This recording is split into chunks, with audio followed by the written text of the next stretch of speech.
really good. We got 10 or 11 test matches a year and a lot of one-day cricket. And we groom a lot of youngsters since 1996 to 2008. Time to call in the big guns.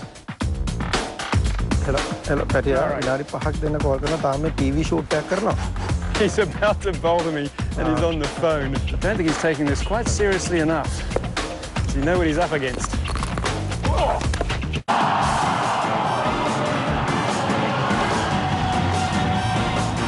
Launched this year, the Indian Premier League, or IPL, became an immediate sensation.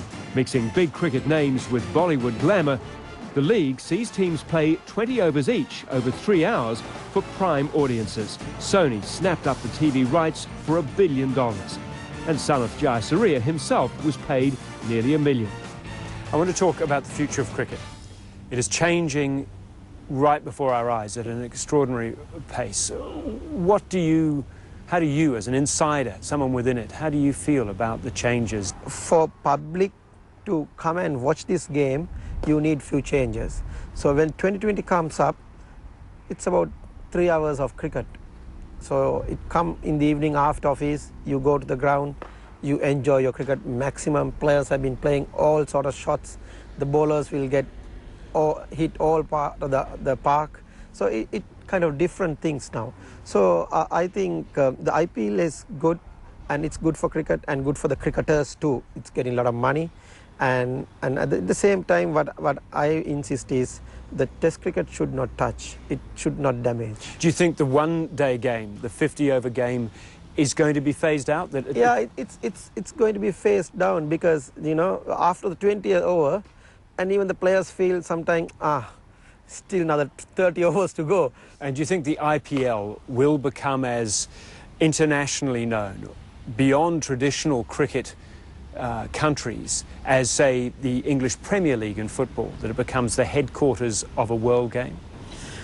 Yeah, I think eventually the IPL will come to that position.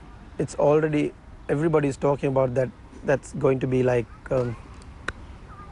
English Premier League. So it's a lot of money. A lot of the franchises want a lot of good cricketers, and they spend a lot of money, and they want good cricketers to perform. So I think it's going to be like similar like the football. Is that exciting to you? It is going to be excited, and also, you know, even if you pay that much money, when you go in, you know that back of your mind, you pay so much money. When you go into the middle, you need to perform. So that lot of pressure. It's like when you play for your country. Now, the big money in the game of cricket now is coming out of India. Do you see that this game, which was an English game that was transported as part of the British Empire in the old days, that was then, the future of cricket is a subcontinental game. This is where the great innovations and the money will come from? Yeah, that's key thing is India. So I think that is where everybody depend on big TV rights. That is the money comes from. Everybody wants India to tour their country because there are a lot of people watching that game. Over 1 billion people. They love cricket, they love cricketers, and they love movie stars. So that's a big thing in their country. So I think the subcontinent is going to be key place for international cricket. I think India is going to be key place for most of the cricketers.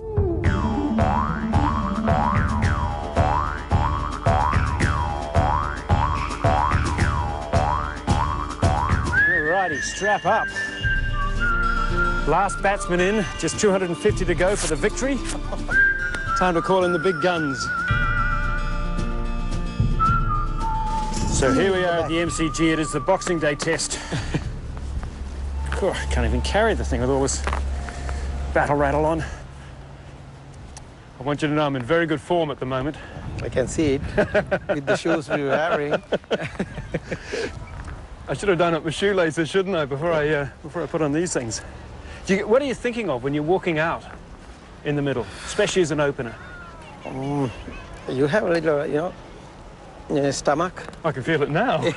You feel a bit, and even if you play 100 or 200 games, you have that feeling, you know, you have that little tense feeling in your system. Is that a good thing? Do you need that? You need that. Yeah. Any cricketer, you need that. Without that, you don't perform that much. Yeah. When you have that, you know that you won't perform.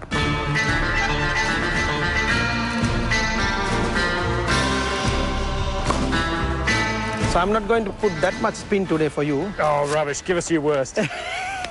I don't think it's going to make any difference, to be perfectly honest, Sanath, because I don't think I'm going to get within 100 miles of any of them. But I'm really interested to see what the ball does, you know, in the hands, obviously, of a master, you know, because... Yeah, I just basically a left-arm orthodox spin. But if you see Murali or Ajanta Mendes bowling, you will never pick that bowlers from the hand. Yeah. They bowl or spin, leg spin, straight through, dusra, they do everything. Well, a question for you, I didn't ask you before. Who's the best bowler you've ever seen? I think quite a few bowlers. I think give a lot of troubles is Wasim Akram. Really? He's a bowler who bowls a lot. The Pakistani, the great Pakistani. Oh, he's very difficult. And we played with Courtney Ambrose, Courtney Walsh, Glenn McGrath.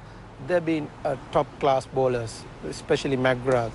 You know, he bowls every ball in the same spot and going both sides. So it's very difficult with those bowlers. As an Australian, I can tell you we miss them just at the moment. Okay, hope they've got the people on the boundaries. Sorry, I just have to do a little bit of... I don't know what they do when they do that, but I love the way they do that. Hello, Patty. He's about to bowl to me and he's on the phone.